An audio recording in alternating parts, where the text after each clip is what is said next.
Well, what I would tell myself is really simple. If I could go back in time and tell myself one thing about how to improve or how to run a business better, it would probably be marketing. I would also suggest that you be networking and part of as many different associations and groups as you possibly can.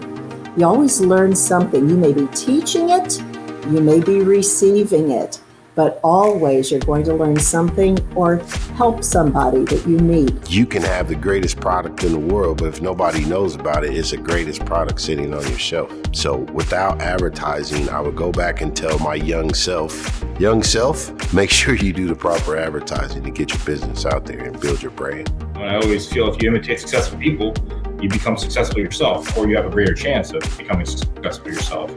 And we started to, but the first 11 months, it was very tough. And, we also considered, shutting down, and, this is a mistake and everything, but then it was just one day, and it's kind of, it's one of those days where it's like, everything. That's what we would tell ourselves is after our 16-hour days, don't worry, it's going to get better. Keep going forward, keep doing what's right, keep taking care of the clients, just keep going day by day, and it will get better. Without question, as stressful it is to own your own business, is to make sure that you celebrate the small and bigger victories. Otherwise, you're just moving along and not really enjoying it, and just you're being stressed the entire way through. You got to be able to celebrate. I put my team first, even in difficult times. It's the team first, and then patients second, because we all have to help our patients. We have to be complete people. You need to identify your weaknesses or your personal weaknesses. You need to surround yourself with people that offset those weaknesses. You have to choose really great people to be around, and a group that you can just be yourself with. Sometimes you have to be really vulnerable. You ask them their opinions. That's why they are respected and appreciated.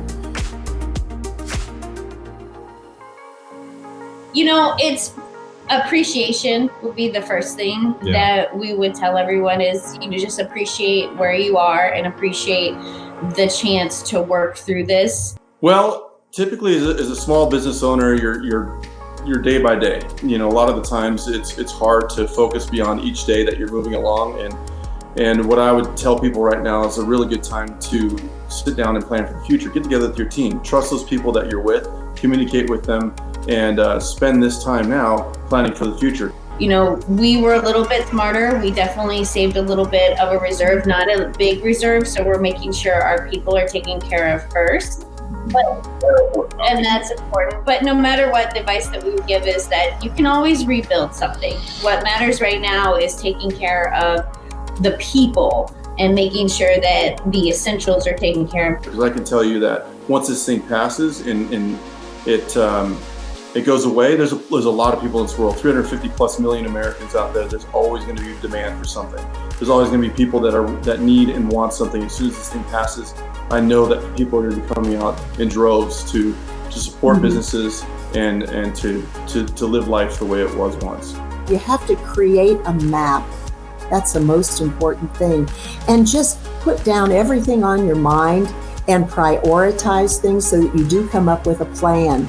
An A plan that this should do fine, but also a B plan that you can fall back on. Make an effort to take this extra time to plan for the future, and that's exactly what we're doing. We're doing our conference calls every couple of days, spending hours on the phone and talking about different ways we can make each event better and an answer to what has happened. How do we make this thing about the community? What do we do that's going to bring the passion and energy back to Northern Nevada and allow them to have as much fun as possible?